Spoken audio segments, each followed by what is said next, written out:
Hey everybody, welcome to Insufferable Bastards, a movie and TV review podcast, although occasionally we delve into the world of Howard Stern and adjacent universes. My name is Carlos Danger, and I'm joined by my co-host, Mr. Brian Spears. Hello, Brian. Hello, hello.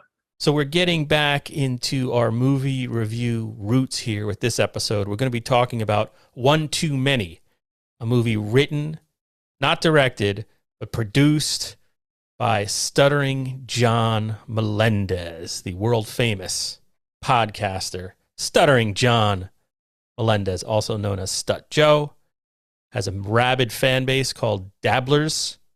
I'm sure you're aware of all that, Brian. I'm totally aware. I thought we would talk about One Too Many because a couple of weeks ago, two people who are members of the Dabblers Anonymous, the paper of record of the subreddit of Stuttering John, it was Why Do I Podcast and Dabblers Unanimous YouTube pages did a watch along of this movie. So I watched this like 2 weeks ago, and then I watched it again last night.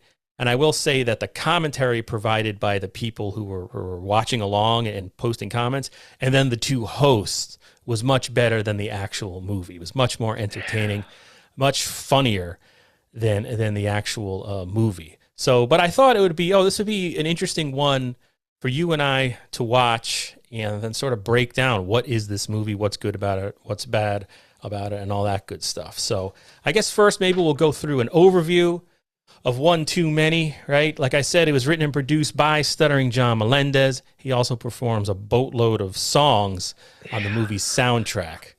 The soundtrack's very specific. It's very specific to the time and era when movies like this were getting made. It's like a 90s. It sort of sounds like generic covers of Alice in Chains almost. There's some Stuttering John and there's some Nancy Jackie Martin's, Jackie's wife, Nancy, or ex-wife. Sirianni.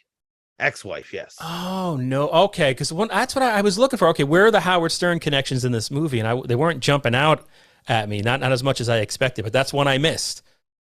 Yeah, I saw Sirianni, Nancy Sirianni, right? Isn't that her name? Because it's like all folked up and all her like big yellow marble, or I'm probably saying it wrong, so we'll get comments, but whatever the marble band was.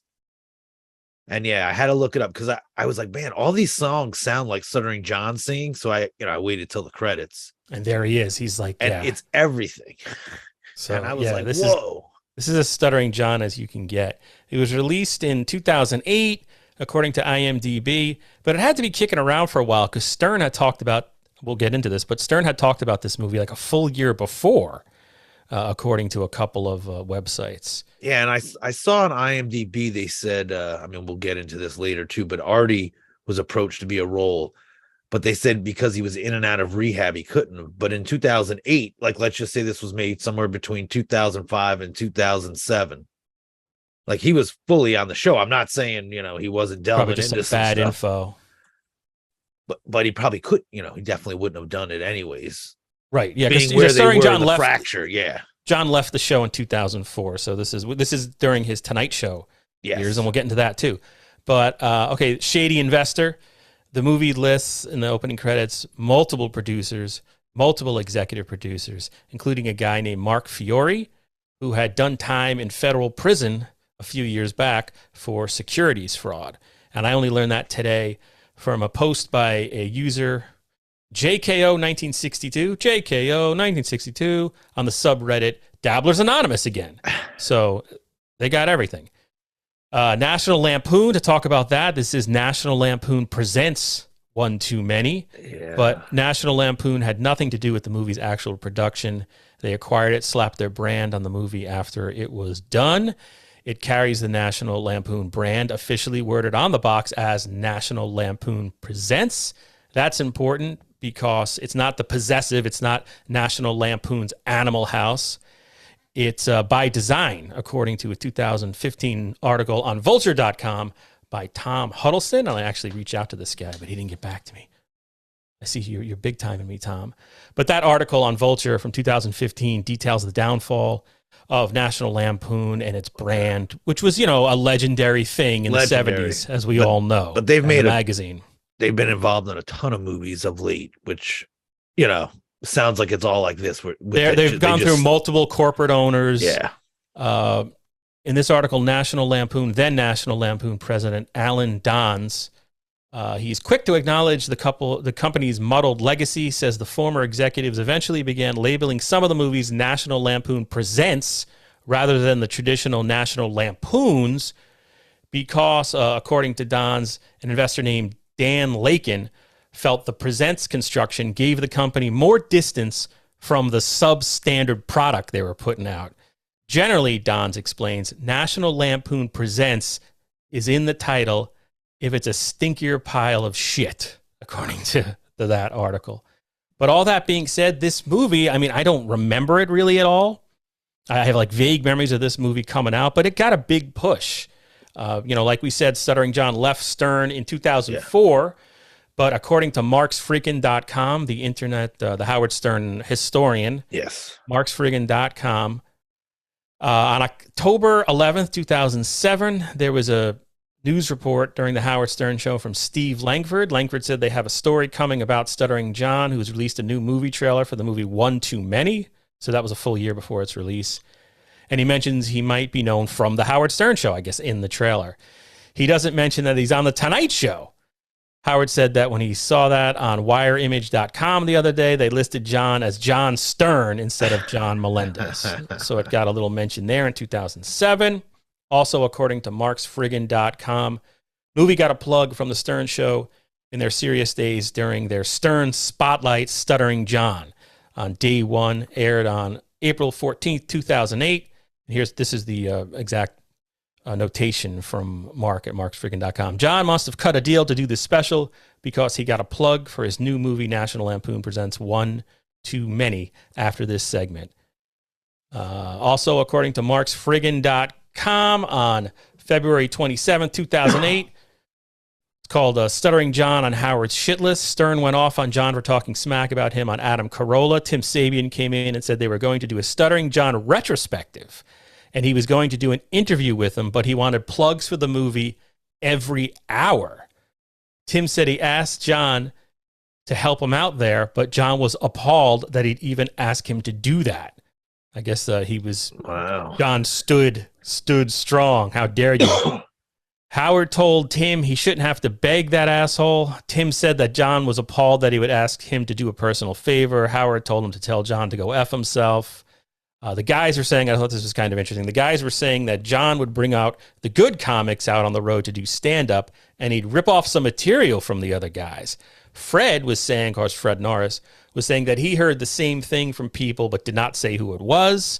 And of course, this is a rundown. If anybody is not familiar, this is a rundown, one-man summary of what happened on the show that day. Well, one of the comics rumored is Nick DiPaolo. That said John stole or like definitely rips off comics both financially and financially is all over the place. Levy's talked about that at length, but DiPaolo said that John stole. I don't know if he said he stole. The word ripped off. Howard played more of John plugging his new movie One Too Many on Adam's show. He was talking about what a great actor Jeffrey Ross was in the movie. The guys goofed on him about that. John said that his movie comes out on April 10th and it comes out on DVD the 15th. Howard thought that was funny. 5 days in the theaters before it hits DVD. Howard said that he challenges anyone to sit through that piece of crap. He said Jay Leno isn't plugging that crap. He figures that John will blame Jay Leno for the failure of the movie when it doesn't make any money. Then here's a YouTube video. Sorry if this is going on too long, but Howard briefly mentioned John's movie in October 2009 after John wrote something about not drinking the Kool-Aid on Facebook. Apparently. Yeah. Oh, do you remember that? I remember that, yeah, because I looked it up. Because Howard always says he invented everything. Yes. John was defending Jay Leno. Yeah. Because what was he was getting accused of stealing jaywalking at the time? Jaywalking, more or less, yeah. But I mean, listen, I will say Howard's, if you listen to Howard long enough, he did invent everything. So, but for Stuttering John then to defend Leno is, Stuttering John was the guy doing some of that stuff. You know what I mean? Like, just if you think about Ross the intern and stuff like that, Stuttering John. We're going to get into Ross the invented intern. all of that. Right. Yeah. Stuttering John says The that character. Triumph ripped them off. Yeah. All right. So let's see if I got this in the right place. Don't paint me, a guy who gave you a break in life, to be some little boy who cried wolf. I've got a pretty major fucking career going, John. When you have my kind of career, you fucking have a right to chime in. And despite your writer status now he's a writer. I've seen the shit you've written. I saw your movie, and I was nice enough not to comment on it, but it was a piece of shit. And just shut the fuck up. You don't really have any business talking. And out of respect for your wife, I'll fucking leave it at that, because I could bury your fucking ass. So that was that. And I guess like one thing that I wasn't aware of, Brian, and you probably are, because you've got a better memory and you've listened more attentively than I have over the years, is that Stuttering John's then wife, Suzzaner, was friends with Beth. I guess they were close. Yes, even when he left, like John still had a relationship. And I believe and he blew it. I think it was the Corolla comments, because I think in those Corolla blow-ups, I think he mentions like, I just had him over, or like, oh, he thinks he's coming over. I think it's that exact. Yeah. If I had let it play, that he might have exactly mentioned that. I apologize. Yeah. So like, he definitely so they did have somewhat of a relationship. I don't know how much they saw each other, but I'm sure Beth, was that influence there because the wives were friendly. And then this was something that I just came across today. It was recently posted on YouTube by the YouTube channel Debbie Dabbler. That is one of the members of Dabblers Anonymous, that's subreddit. And I don't even know how this person did. Everybody on that Dabblers subreddit, they know so much more about editing than we do. It's unbelievable. So I can't even explain this, but this is footage from the premiere of One Too Many that aired on the Tonight Show. And then you're also going to hear interspersed with that is the Uncle Rico show. I guess they commented on this too. I don't particularly remember that, but this is pretty good. We're going to watch a couple of minutes of it. Again, it's from Debbie Dabbler, YouTube page, well known. It's I think she has 3 times the number of followers. What are you dying there? You need some water? You want to mute yourself and get water or something like that? Are you all right? I'm all right. All right. So let me see here. I'm going to zoom. That's the wrong thing. Bear with me 1 second there. Boom. Boom. Yeah, here's Ross the intern. This is at the end. He had a silly interaction with Alan Thicke and Alan Thicke's wife. Ugh. You played John's love interest, right? Yes. Yes. All right. Did you make out with him? That's if you're listening audio only. It's Ross the intern interviewing Bellamy Young, who, as was mentioned, played John's girlfriend in this movie. She's essentially the co-star of this movie. Number 2 billing, I'd say, under John. Oh, sure. Oh, yeah, a lot. For the ladies out there, the stutterers, they have special skills. It's like other muscles. I got to be honest. I'm intrigued, but sick to my stomach. She was a freaking Charlie's Angel, right? This is great. Tanya Roberts has no idea who John is. This is great. I guess her kid doesn't go to that school. Right. Now, do you know John personally? Which John? The guy that wrote it and started it, John Melendez. Yes, I do. You do? Yes. On the way over here, I said, what's the name of this movie and who's in it? No one ever tells me anything. So you don't know what movie this is? No, I do know now that it's some... What's it called? 1, 2, 3. Hey, you know what? I'm going to rewind this for a second. Did you hear that John allegedly sent a guy to talk to Shuley when he was over in our part of the world doing shows a couple of weeks back? Like when I interviewed him, he was doing a show here in Connecticut, and then he was going to Long Island, and a guy approached him, a guy in a cane, walking with a cane, basically said, hey, leave Stuttering John alone. And it's been determined it was John's best friend. But I swear, is that the guy in the background? I just rewind this for a second. I wouldn't know John's best friend, though. Oh, this is okay. It's the guy over her right shoulder. This guy right here, because he's been a guest on John's podcast. It's sort of, it's hard to tell here, but he's now a much older dude. But John, the guy went and basically threatened Shuley. Damn. No, I do know now. Maybe I'm wrong though. But anyway, that was a ditzy. What's her name? Tanya Roberts. She's still alive? She's still with us? I don't think so. Yeah. So that's that. Get that out of there. Stop sharing that. Anyway, I thought that was pretty cool. Also, earlier in that thing, Jay Leno is actually there. And it's just like you think back, it had a movie premiere that was carried on national television. I mean, snippets of it was carried on national television on The Tonight Show. You know, but it was probably, I don't know the exact ratings, but I'm sure it was beating Letterman at that time because there was that whole thing where Leno went through. But that's where John, he's able to manipulate and get these like But can you imagine, things. Now that you've watched this movie, can you imagine what the stink in that theater must have been of shame and failure when all those people, Jay Leno, sat through I don't think one too many. Jay Leno walked the carpet and he didn't go in. You don't think he went in at all? I mean, listen, that's all. I bet you half those people walked the carpet, went in, you know, did a little thing and then went out. And probably, but it had to be painful, right? Like just like because it's a bad movie. I mean, this is beyond bad. This is like insulting. Yeah, it's amateurish. I mean, there's low budget movies, and then I was just gonna say, like I work in film and TV all the time. I'm a makeup artist, and literally, like in the last, couple days, even today, I had a movie they press released this movie Blackout by Larry Fleisman. Glass-Eyed Picks new movie, a werewolf movie. It was featured on an IndieWire column. And that movie had no money. And we made, I'm hoping something I'm proud of. This movie definitely had way more money than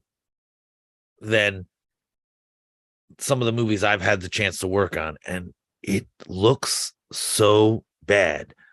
Everything. Let's get into it, though. Let's get into it. Well, I'm going to touch upon that because I have that. That's one thing I want to touch upon. But let's get into the movie right now because the movie's directed by an actor, a man who's primarily known as an actor, Michael DiLorenzo. He is best known for his role as Detective Eddie Torres on New York Undercover, a show on Fox from the 90s that I've seen commercials for, but I don't know if anyone on the planet actually watched that show. Wait, but which guy? Michael DiLorenzo. Oh, the lead guy of that show. He was in Fame. Was he in Fame? I don't know if he was in Fame. I looked up I had it in the thingamajig. Oh wow, that guy. The document I shared with you. God damn it! I looked at it. I didn't see that. Oh yeah, it's right. Under there it says it's got the web address. But that was he's a well-known guy. He's like that. He hasn't really done much in a while, but yeah, an actor from New York Undercover. And he deserves, he hasn't directed anything since. He hasn't directed a feature-length film since. And after watching One Too Many, you can kind of tell why. So the major plot points of this movie. Stuttering John plays Tom, a struggling actor who wants to find a girlfriend who will welcome other women into their bedroom for a threesome. Like, that's the plot. Tom meets Jennifer, an actress played by Bellamy Young, who we saw in that clip. They hit it off, eventually have a threesome. I mean, spoiler alerts. But Jennifer then falls in love with the other woman. John learns a lesson and, in the final scene, finds love, I guess, with a minor character played by his then real-life wife, Suzzaner. Jeffrey Ross has significant screen time in this thing, basically playing Jim Belushi in About Last Night. Right? He's just the goofy best friend. Jim J. Bullock has a fairly large supporting role as John's therapist, and it has an inexplicable cameo by Mark Cuban. Mark Cuban appears in this movie, I think, in 2 scenes, and has like a really quick sort of sex scene that's supposed to be funny because this is a sex comedy essentially. Yeah, but it's sexless. It's not sexy, and it's not a comedy. I mean, it's not funny. It's a bad stand-up routine.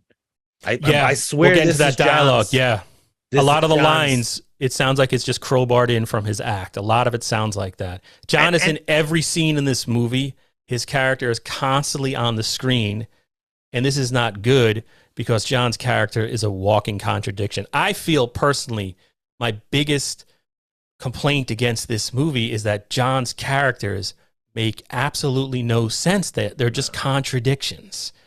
Like he's Tom, right? And this is a movie if it was inspired by or what it was trying to do or what you kind of expect by watching a bunch of movies that are of this vein, you get the impression or you have the expectation that Tom, played by John, is going to be a lovable loser like Bill Murray in Stripes, like Vince Vaughn in Dodgeball, like Seth Rogen in Knocked Up, you know? But yeah, he's just a dirtbag for which the viewer will have no sympathy. But the movie, John's script, seems to be under the impression that we should have sympathy for this guy. And this is how the character is introduced. I'm going to play a clip, audio only, where we actually get to meet John. If I can find it right now. Here we go. You know, they say with every life experience, there's a lesson to be learned. And man, did I learn mine. See, that was me, fantasizing about every woman I saw. See, I was what you might call a horn dog, a playboy, a gigolo.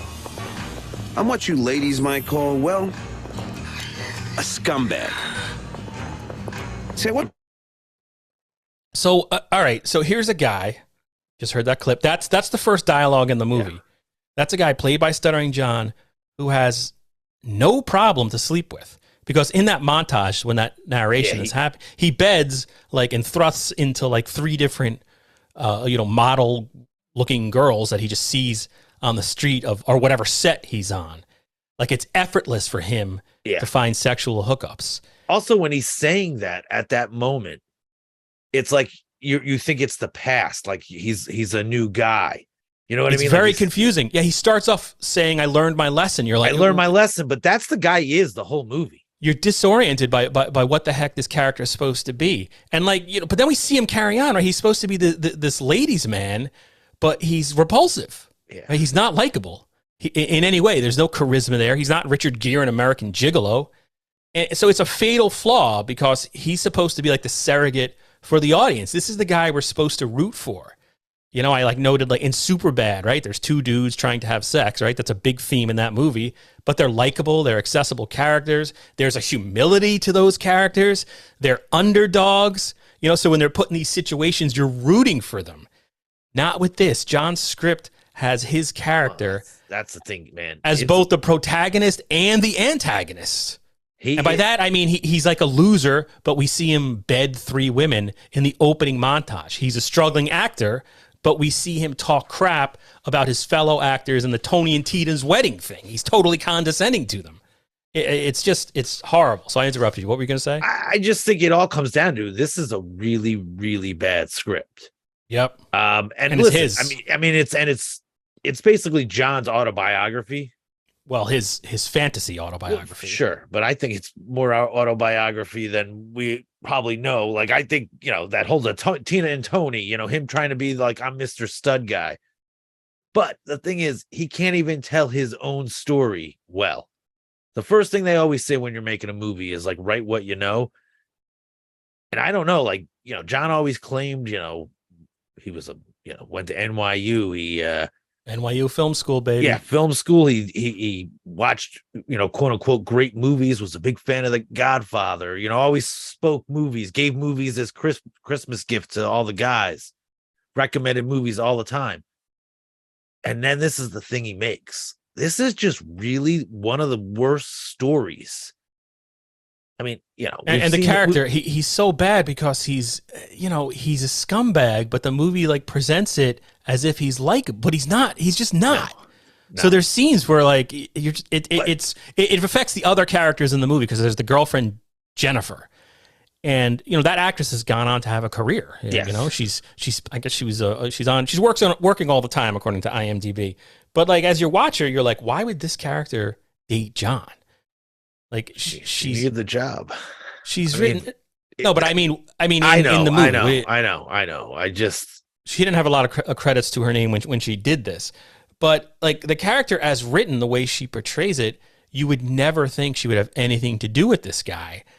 And like John accidentally insults her, right? He throws a guitar pick in his eye or something like that by accident. And she comes in and he can't see. It's a really contrived thing, so he ends up insulting her.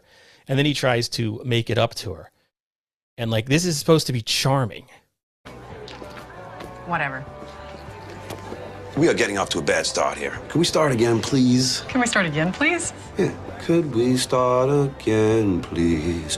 Looks like you've made your point now. Hey, I'm leaving. No. I'm just kidding. I promise. No more singing. But where are you going tonight, my little angel? Okay, you're a wacko. I'm an idiot, actually. A but little bit. he's the idiot. This guy's an asshole. I'm a good guy. So where are you going? So he's trying to be what? Bill Murray in Stripes when he meets the female, like Sean Young and the woman for Halloween whose name escapes me. PJ Souls. PJ Souls, right? So like this character Jennifer, I don't understand why she would go on a second date with him. Why she would agree to see a prostitute with this dude. Well, yeah, I mean, listen. Why does she want to make John's fantasy come true? Why is she laughing at everything John says?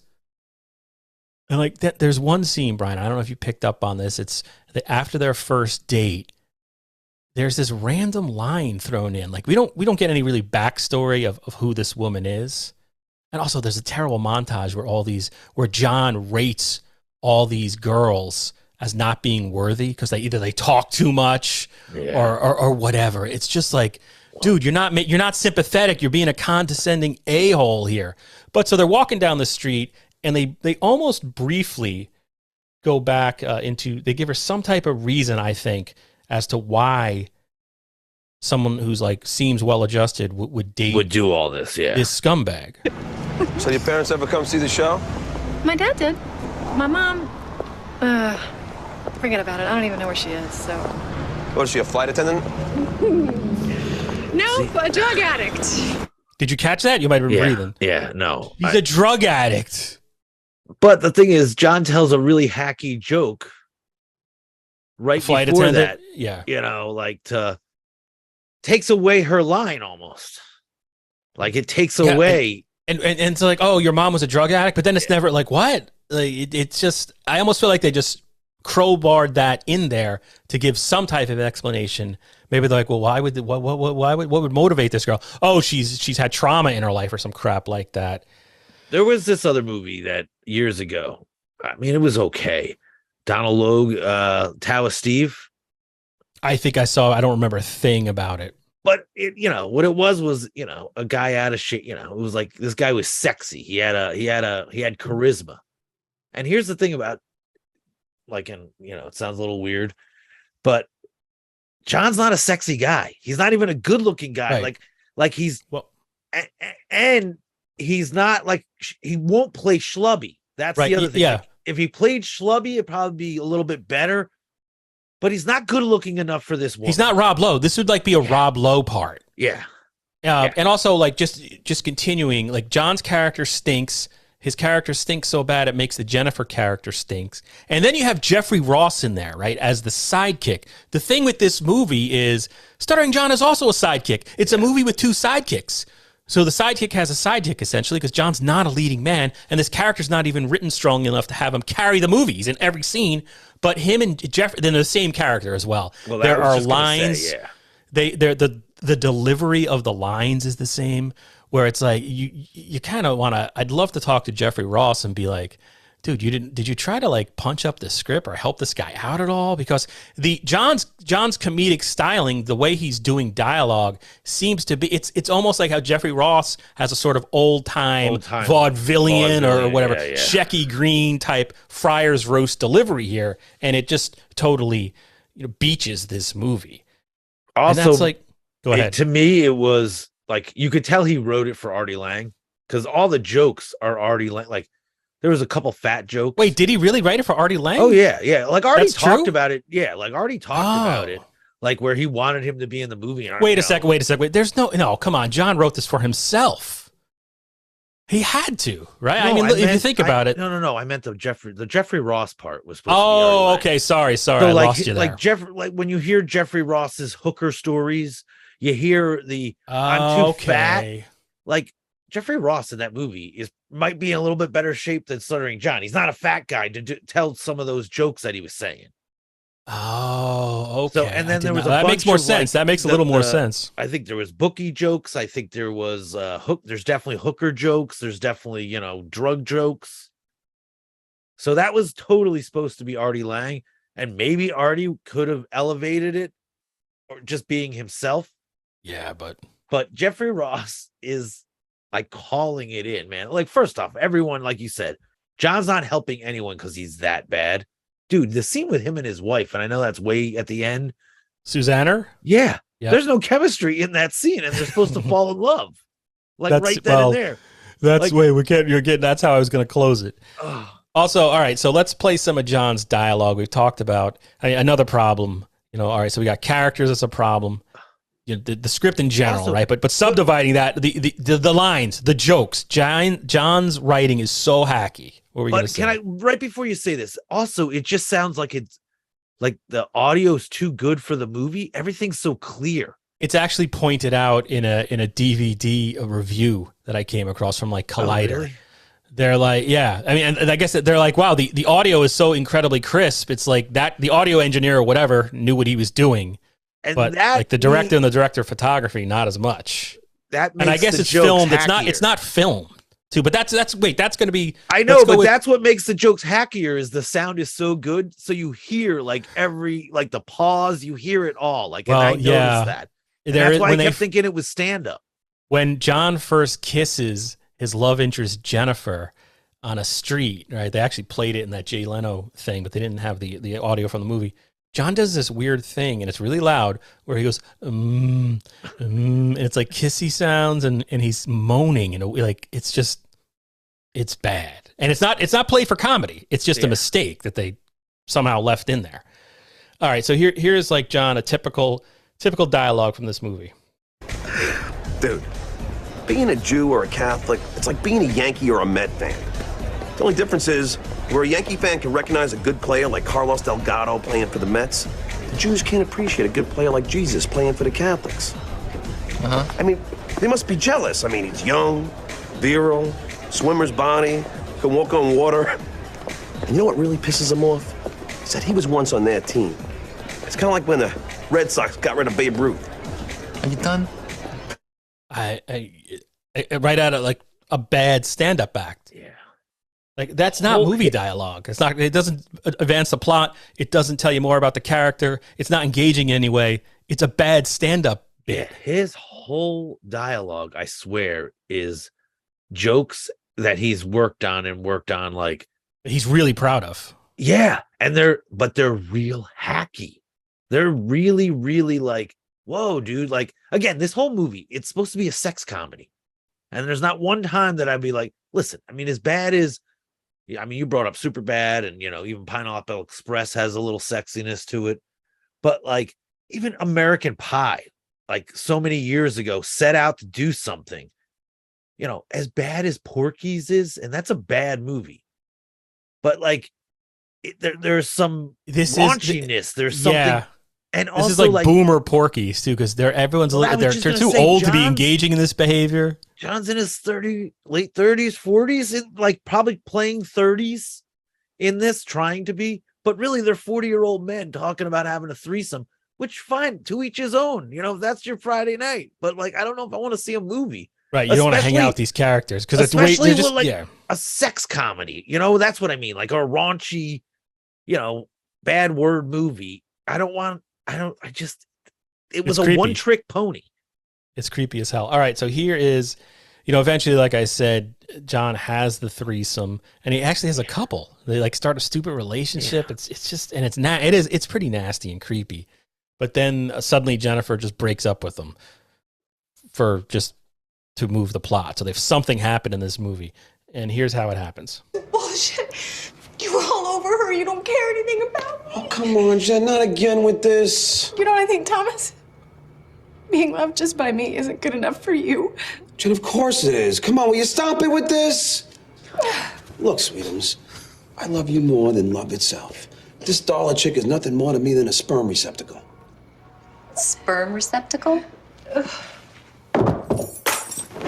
You're an asshole. Just kidding. Figure of speech, poetic license. Jen, come on. Like, okay.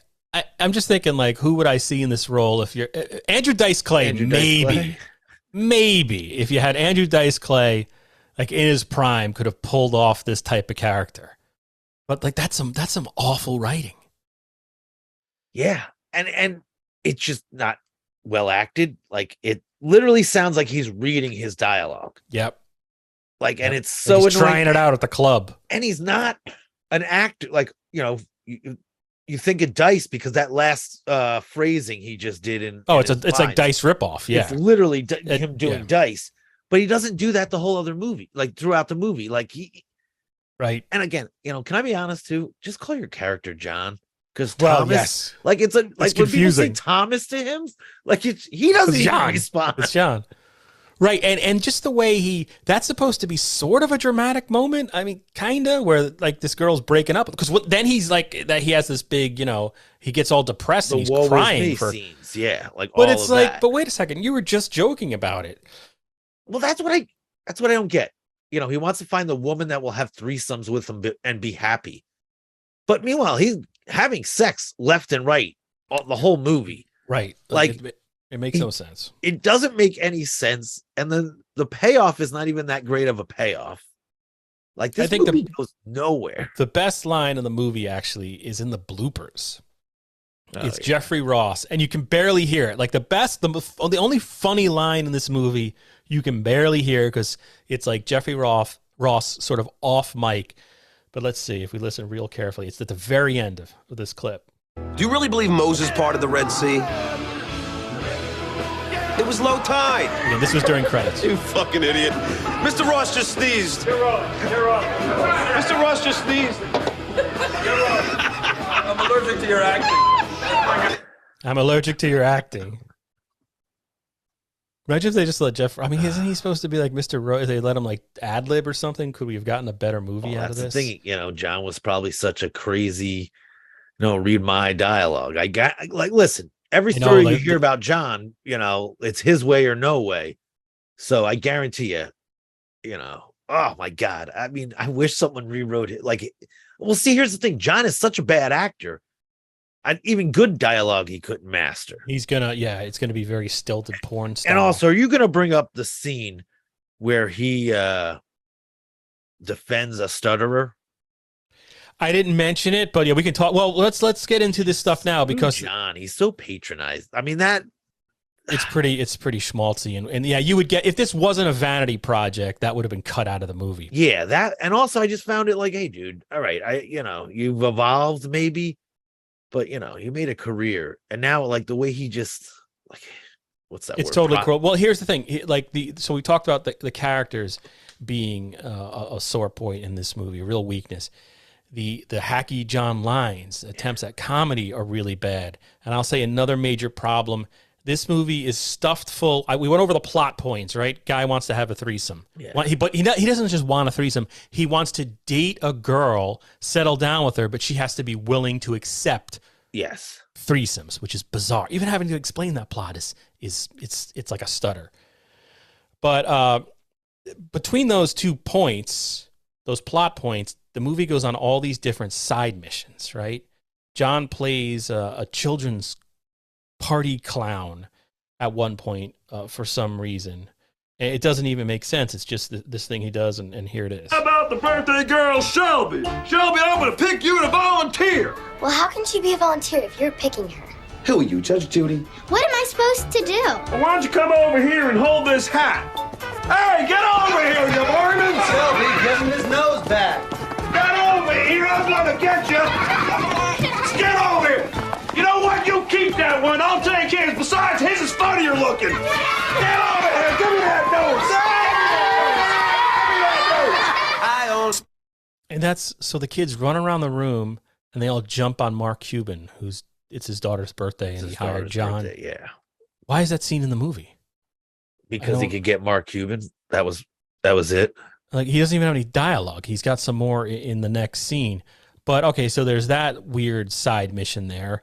There is what Brian said. Yeah, he twice encounters a little boy who stutters, which serves no purpose in the movie. It serves no purpose other than to make himself look good. And kind of virtue signaling. That's what they would call it today. Virtue signaling. That's all. And that actually really bothered me. That actually pissed me off. He goes on an audition for a commercial that goes on far too long. I mean, clearly John must have been on a lot of commercial auditions, but that's interesting. Okay. But not for a movie. Not the scene should have been 45 seconds. It goes on for what seems like 5 minutes. And the only purpose of that scene, the one and only purpose, is to briefly introduce this minor character, his real life wife, or then real life wife, Suzzaner, who he ends up with at the end of the movie.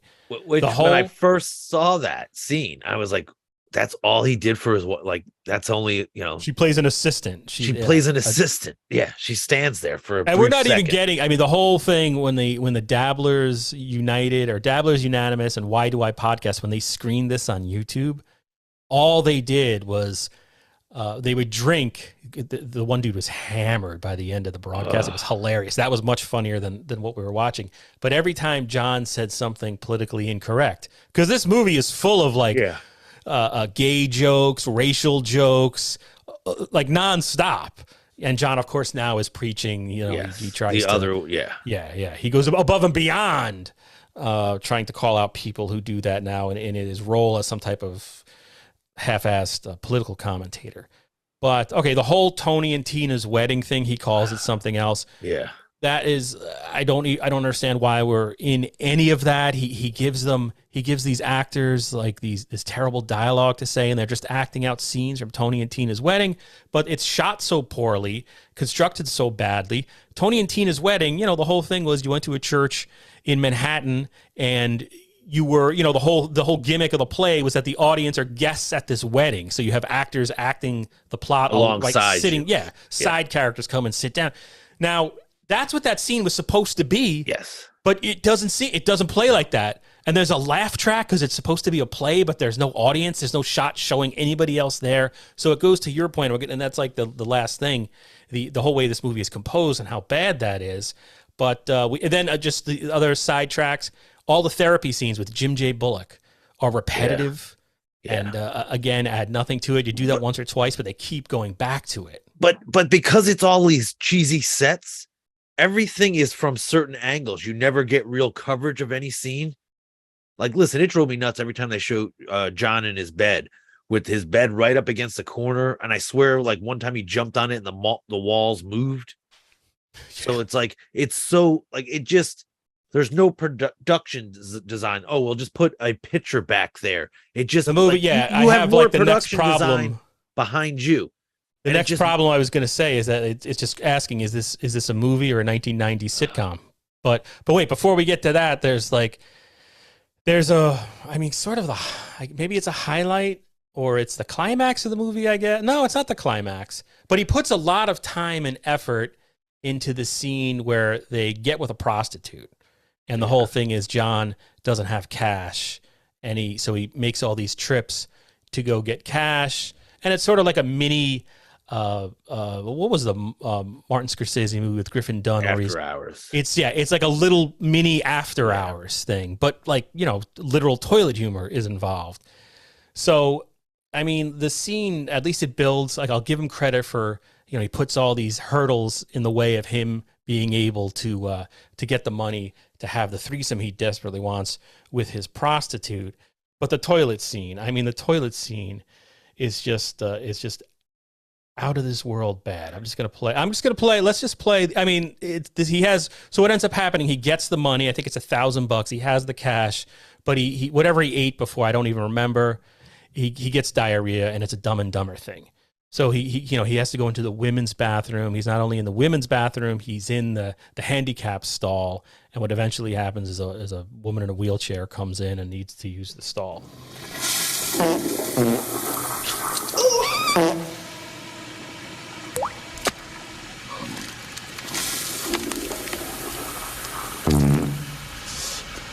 And the way this is shot, like you say, it's more like a horror movie than comedy. The way it's looking up John's nostrils as he...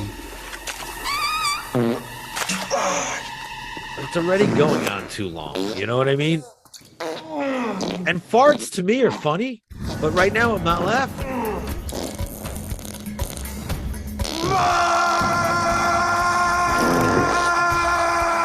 He starts screaming.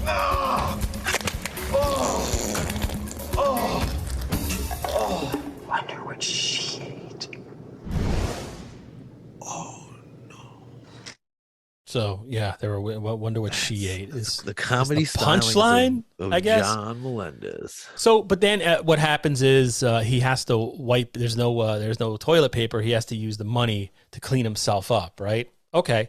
And then he makes his way back to the whatever. I think they're in a hotel. They've rented a room where his prostitute and his girlfriend are waiting for him.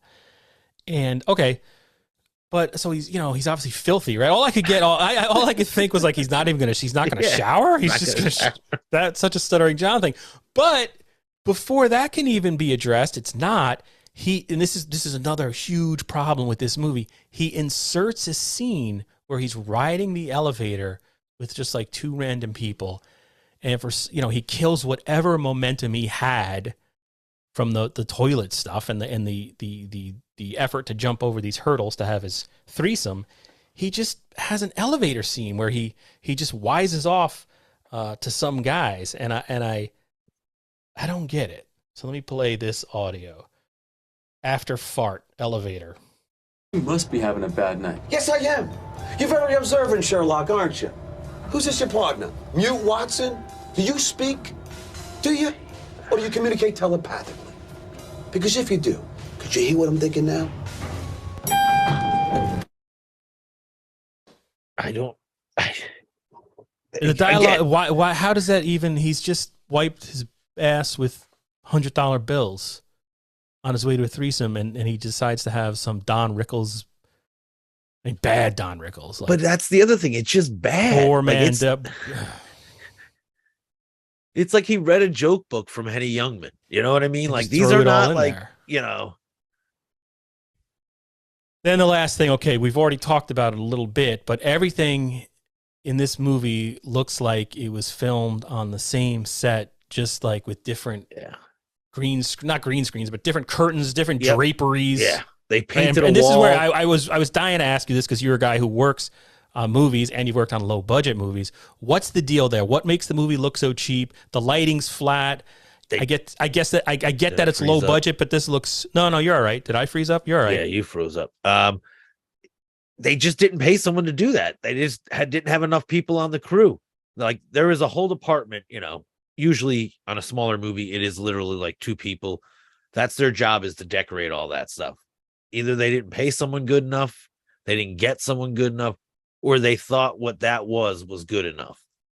And is it all the same? Because it looks like, the club looks the same as the bar, looks the same as Tony and Tina's. That's what was throwing me off. And they weren't filled enough, and they weren't filled the right way. Like, they were overlit like a soap opera. So they're probably in a stage where you have lights overhead. So it's easier to like light it. But they just didn't. Everything literally was a TV set. You never saw one wall. Like, the camera never seemed to go around anyone. And everything was covered in those like, I don't know, blankets or whatever the heck it is. Like, that was everywhere in this movie. So they just didn't have the space. And I don't know, rather than find something like, I don't know why you would use a set if you were filming in New York City. You could find a bar and even just, change it, somehow. And was it even, I guess, one thing is there's definitely DVD commentary with this, because I was under the impression, just from looking at it, I had the feeling, and I could be completely wrong, that maybe only some exteriors were filmed in New York City and the rest of it's just on an LA. Then they went to a set, and that makes sense. And then they went back to LA or whatever and filmed there. That's what it kind of smells like, doesn't it? Because there's no New York vibe to this. Well, that's what I'm saying. Like, but yeah, there's no bar. There's no. They did they walked out of Scores. Oh, that was the Howard Stern connection. I saw Lonnie gets a thank you. But I did not like that cheapness really takes me out of it. Like, listen, I can watch a cheap movie, but the minute you have like something that you got at, some housewife store, like where it says, relax Home on Goods. It. Like it just has those slogan things. And there's, when you have that on the wall and, just random crap. You have a yellow pillow with a blue, blanket. Like, you went somewhere and that's like staged already. You know what I mean? I did notice like the sink in Stuttering John's apartment still had like, it must not have been a working sink. It looked like a model, because it still had a sticker on it that you would see in a Home Depot. Yeah, when you bring the thing home, Well, it that's still probably had because they it were on going to it. go return it. They put it in just for the day, and then they're going to go return it. Yeah, so it didn't work. I mean, that's the thing. It looked cheap. And then there's then there's this one scene stuck out. In fact, I might have the audio where I'm trying to see if I can find it. But there's a scene where the woman they have this successful threesome with shows up, and they're at like, it's supposed to be a club, but maybe I don't have it. But anyway, it starts with the way she kind of like they're sitting on the floor, and the director zooms in and has like a montage of Coronas piling up, and just the angle is weird, the lighting is weird, and this music plays, and it's just, and then you get like Stuttering John is cracking them up a little more. But yeah, I definitely don't have it. Oh wait, maybe this is it. Because again, this is like how annoying John's character is. So now they meet the woman who's a singer that they're going to have this threesome with, that eventually John's girlfriend will leave him for. So those are the bottles. Yeah. You want to hear my impression of Yoda? Oh, this is so bad. A Jedi, you are. Want to hear my impression of Grover from Sesame Street? A Jedi, you are. You get it? It's the same guy. You get it? Oh, I'm such an idiot. Hey, Darla. Hey. Hey, when's your album coming out? I don't know. A couple months, I guess. So exciting. Yeah. Yeah, I love that last song you did. Oh, thank you. I think I can sing the chorus of it. No. I always thought I was a good singer. Oh, come on. You know what, you guys, let's get out of here. You want to come back to my place and get some drinks?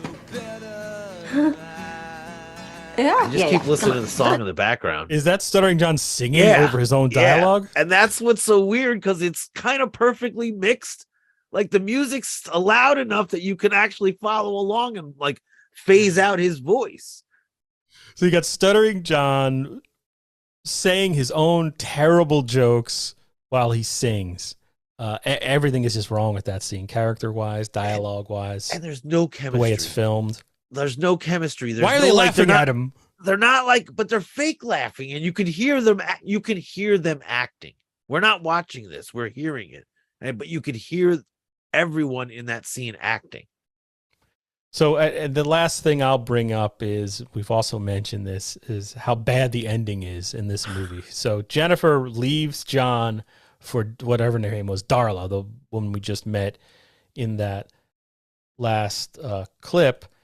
And then, so John has like depression. There is a great scene that's, where he sits dressed as a clown in a car, because it's so John right now. And then John is rolling around on his apartment couch with bottles everywhere, which is also, unfortunately, very much 2022 John. There's no denying it.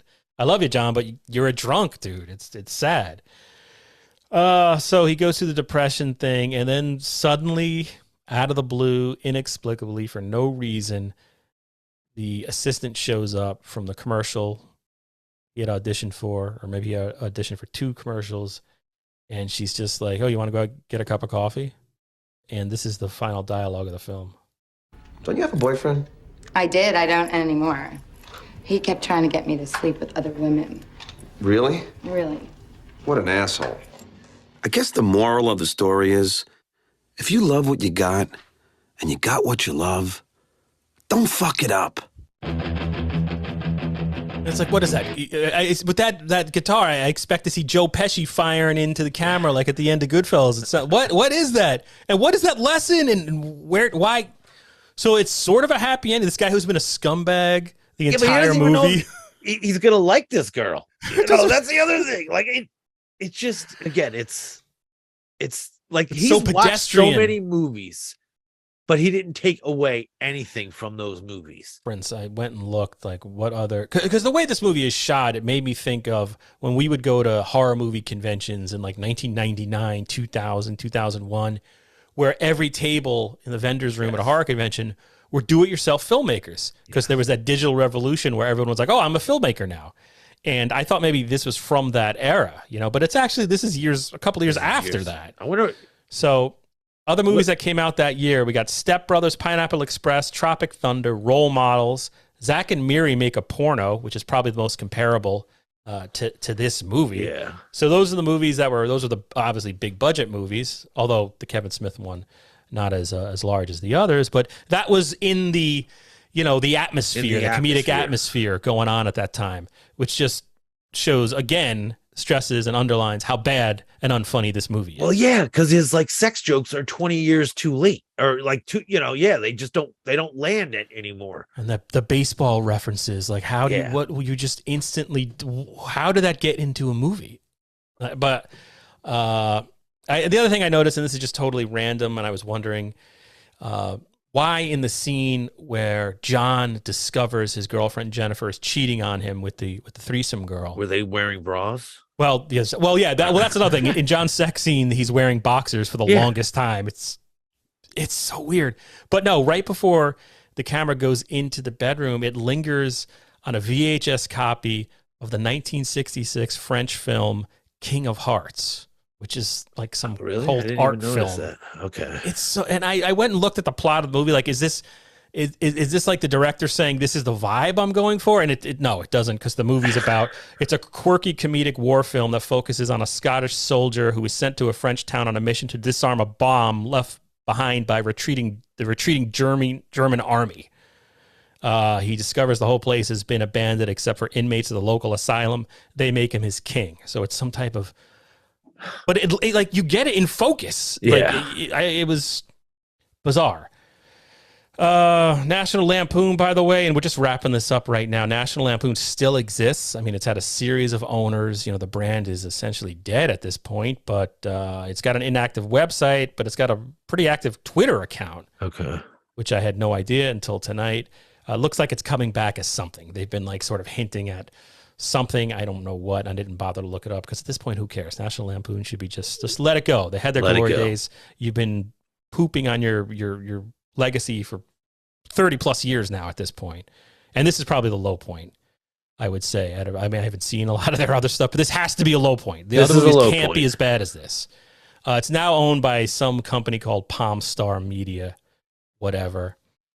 And this is from Collider.com. They reviewed the extras on the DVD when it came out years ago. And I'll just read this. A feature-length audio commentary from director Michael DiLorenzo and credit hog John Melendez is more informative than it has any right to be, with the two participants sharing stories about various production hurdles and personal acting triumphs. Of course, Melendez is thrilled with the finished film, and he shares his enthusiasm by burping into the microphone, praising his own ad-libs, and making fun of the extras. Honestly, when the two discuss low-budget shooting predicaments, hard drive failure, location trickery, there's good information offered. Trouble is, you have to sit through this unpleasant film again to hear it. So that's one too many. I'm intrigued. I might have to get the DVD. I saw it was $6 on eBay. Now it's $9 on eBay, but it's probably a good one. I mean, if like it'll be on Dabblers Anonymous because people are aware that it's out there. So I'm sure someone, if they haven't already done so, there'll be something coming with that DVD commentary. It'll be posted somewhere. So for Carlos Danger, that's Brian Spears, and this was the mobile. No, I'm sorry. That was our old name. Bastards. Insufferable Bastards. Shit.